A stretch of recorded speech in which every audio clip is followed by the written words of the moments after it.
Hei,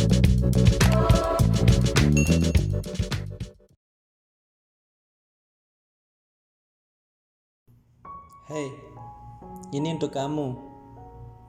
Aku tidak akan memaksakan seseorang untuk tetap bertahan bersamaku.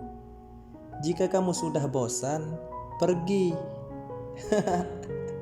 Jika kamu sudah tidak nyaman lagi, pergilah dan cari kenyamanan baru di luar sana.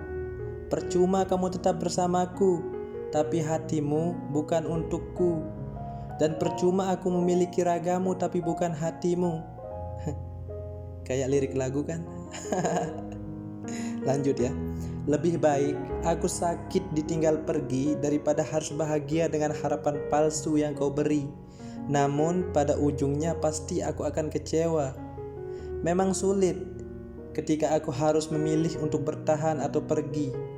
Sejenak aku berpikir, jika seandainya aku bertahan, tapi tidak mungkin aku akan selalu bahagia bersanding dengan harapan palsu yang kau beri. Untuk apa bertahan jika tidak dihargai? Dan jika aku pergi itu mungkin jauh lebih baik. Ya, awalnya memang sakit, tapi rasa sakit itu pasti akan digantikan dengan yang jauh lebih baik. Dan aku yakin itu. Apa yang sedang aku doakan, sedang Tuhan kerjakan. Dan aku percaya semua akan indah menurut rencananya dan pada waktunya. Jangan lupa senyum hari ini.